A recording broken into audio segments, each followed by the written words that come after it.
भारत के राष्ट्रपति का हुआ अपमान, सोशल मीडिया पर गरमाया मुद्दा। जी हाँ दोस्तों, आपने बिल्कुल सही सुना। मैं हूं पराग महेंद्र, आप देख रहे हैं नेशनल चौपाल। एक तस्वीर सोशल मीडिया पर बड़े ही जमकर वायरल हो रही है। वो तस्वीर कोई आम तस्वीर नहीं, इस देश के तमाम बड़े पदों पर आसीन तमाम शख्सियतों की तस्वीर के साथ लगातार अनेकों प्रकार से लोग अपनी अपनी प्रतिक्रिया दे रहे हैं। सबसे पहले मैं आपको वो तस्वीर साझा कर दूं, उसके बाद मैं इस पूरे के पूरे मसले को आपके साथ साझा करूंगा। जैसा कि आप तस्वीर देख पा रहे हैं, भारत के राष्ट्रपति द्रौपदी मुर्मू यहाँ पर आपको नजर आ रहे हैं। इस देश के पूर्व उप प्रधानमंत्री रह चुके लाल कृष्ण आडवाणी और इसके साथ साथ नरेंद्र मोदी यहाँ पर आपको नजर आएंगे।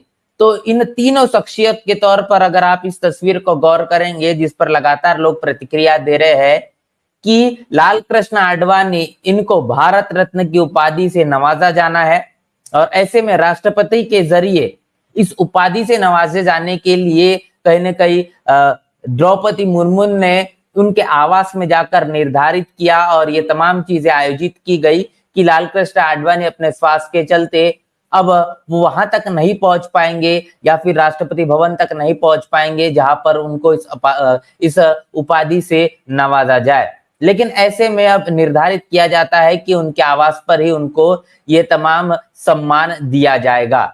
और इस पूरे के पूरे नियोजन में देखा गया कि जहां पर आप साफ तौर पर देख पाएंगे कि राष्ट्रपति यहाँ पर आपको खड़ी नजर आएंगी और बाकी दोनों शख्सियत है वो आपको कुर्सी पर बैठे हुए नजर आएंगे, जिसको लेकर ये कहा जा रहा है कि सरासर तौर पर ये राष्ट्रपति द्रौपदी मुर्मू इनका एक बड़ा अपमान है। ये बात लोगों के जरिए लगातार लिखी जा रही है, कही जा रही है। ऐसे में जो प्रतिक्रियाएं है वो प्रतिक्रियाएं मैं आपके साथ में साझा करना चाहूंगा कि इस पूरे के पूरे मसले पर लोगों का क्या कुछ कहना है। आखिर इस तस्वीर को लेकर लगातार जो सोशल मीडिया पर लोग बयानबाजी करते हुए नजर आ रहे हैं, उस तस्वीर से आपको मैं सबसे पहले साझा कर दूं। तो मैं आपके साथ में तमाम ट्वीट साझा करना चाहूंगा। ये ट्वीट आप देख पा रहे हैं दिलीप मंडल, इनका बहुजन समाज के वरिष्ठ पत्रकार है और यहाँ पर एक यूजर के जरिए तस्वीर को साझा किया गया। सवाल पूछा गया कि इस तस्वीर को देखकर आपके दिमाग में क्या आया, तो इस पर जवाब दिलीप मंडल का ये है कि यही कि मैं अपने गेस्ट को वैसी कुर्सी पर नहीं बिठाता जिस पर नरेंद्र मोदी बैठे हैं। सरकार को कुर्सी सप्लाई करने वाले टेंट मालिक का पेमेंट रोक लेना चाहिए। ऐसे घटिया कुर्सी, इसके मुकाबले इसी प्रोग्राम में राष्ट्रपति की कुर्सी देखनी चाहिए, एकदम राज सिंहासन, ऊपर से उस पर अशोक स्तंभ और उनके पैरों के तले कालीन। तो यहाँ पर इस पूरे के पूरे दृश्य का जिस तरीके से यहाँ पर परिभाषित करने का काम दिलीप मंडल ने किया और उन्होंने बताया कि कैसे इस तस्वीर में देखा जा रहा है कि प्रधानमंत्री मोदी जो कि जिस कुर्सी पर बैठे हैं वो एक साधारण कुर्सी है और उस कुर्सी के साथ साथ अगर आप लाल कृष्ण आडवाणी इनकी कुर्सी देखेंगे तो वो आपको कुछ बेहतर क्वालिटी की नजर आएगी। और इसके साथ साथ आप अगर द्रौपदी मुर्मू इनकी कुर्सी को आप देखेंगे तो उनकी कुर्सी एक राज सिंहासन के तौर पर देखने को मिलेगी। ये बयान दिलीप मंडल का है और इस तरीके की कुर्सी जो कि नरेंद्र मोदी इनको दी गई है, ऐसी कुर्सी मैं उनको बिल्कुल भी नहीं देता, ये बात दिलीप मंडल कह रहे हैं। आगे दिलीप मंडल ने इस मसले पर किस तरीके से प्रतिक्रिया दी है और उसके साथ साथ तमाम लोगों की प्रतिक्रिया आपको साथ साझा कर रहा हूं।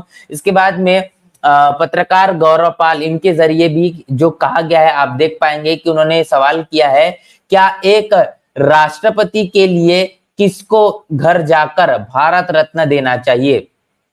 क्या एक राष्ट्रपति के लिए किसको घर पर जाकर भारत रत्न देना चाहिए? अगर आडवाणी जी का स्वास्थ्य खराब था तो उनकी ओर से कोई प्रतिनिधि ये सम्मान प्राप्त कर सकते थे। तो यहाँ पर एक सवाल खड़ा किया गया है कि राष्ट्रपति जिस तरीके से लाल कृष्ण आडवाणी इनके आवास पर जाकर उनको भारत रत्न की उपाधि से सम्मानित करने का काम किया गया है, अगर आडवाणी जी का स्वास्थ्य ठीक नहीं है तो कहीं ना कहीं उनके आवास में न जाकर उनके तरफ से एक प्रतिनिधि किसी को भेजा जाता जो कि इस उपाधि को लेकर उनको सम्मानित किया जा सकता था। लेकिन ऐसा ना करते हुए राष्ट्रपति उनके आवास पर पहुंच जाती है और ये तस्वीर कहीं की ली जाती है, जिसको लेकर अब लगातार लोग प्रतिक्रिया दे रहे हैं। तो इस बात पर लगातार जो लोगों का कहना है वो बात भी आपके साथ में साझा करूंगा कि अगर ये तस्वीर खींची गई है जहां पर आप देख पाएंगे कि द्रौपदी मुर्मू यहाँ पर खड़े नजर आ रहे हैं और बाकी दोनों शख्सियत लाल कृष्ण आडवाणी और प्रधानमंत्री मोदी वहां पर आपको बैठे हुए नजर आ रहे हैं।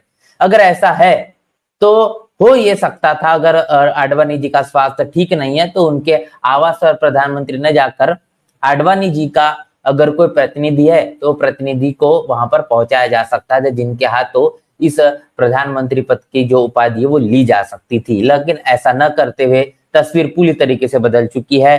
अगली प्रतिक्रिया आपके साथ साझा करना चाहूंगा। अगली प्रतिक्रिया जहां पर कुछ अम्बेडकरवादी लिख रहे हैं कि इससे मैं सहमत हूं। जो गौरव पाल ने जो बात कही है, इनके जरिए बात कहने के बाद इसके ऊपर मैं अपना समर्थन यहाँ पर देते हुए कह रहे हैं कि इससे मैं सहमत हूं। जब शहीदों तक के परिजन राष्ट्रपति भवन आकर अवार्ड ले सकते हैं तो किसी के घर जाकर देने की परंपरा ठीक नहीं।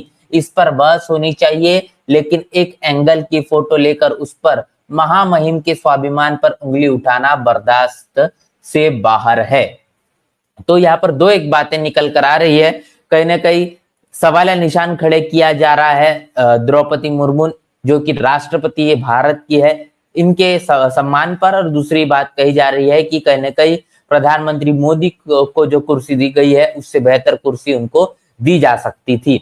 इस देश में लगातार दलित, आदिवासी और पिछड़े को अपमानित करने का जाति के नाम पर, तमाम तरीके से छुआछूत के नाम पर अनेकों प्रकार से एक लंबा बड़ा इतिहास है। और कहीं ना कहीं ये जो व्यवस्था है, जो विचारधारा है, ये आज भी देश में बड़े मजबूती से देखी जाती है। ऐसे में इस देश के तमाम सर्वोच्च पदों पर जो आसीन, खासतौर पर अगर आदिवासी समाज से आने वाली द्रौपदी मुर्मू जो देश के राष्ट्रपति है, इनको लेकर कहने के सोशल मीडिया पर जो बात कही गई है, इसको लेकर आपकी क्या राय है, प्रतिक्रिया क्या है? प्रतिक्रिया लिखकर हमें कमेंट बॉक्स में जरूर बताएं। बने रहे नेशनल चौपाल के साथ, मिलते नए वीडियो में, तब तक के लिए जय भीम, जय भारत। नेशनल चौपाल लगातार मनुवादी ताकतों के खिलाफ काम कर रहा है और काम करते रहेगा। बहुजन समाज से जुड़े और उसके आंदोलन से जुड़े हर खबरों को आप तक पहुंचाते रहेगा। लेकिन हमारे साधन संसाधन की कमी के कारण हम इस लड़ाई में कमजोर हो रहे हैं। आप तमाम साथियों से हम अनुरोध करते हैं कि नेशनल चौपाल को बचाइए, हमें आर्थिक सहयोग करें और हमें मजबूती प्रदान करें। जय भीम, जय भारत।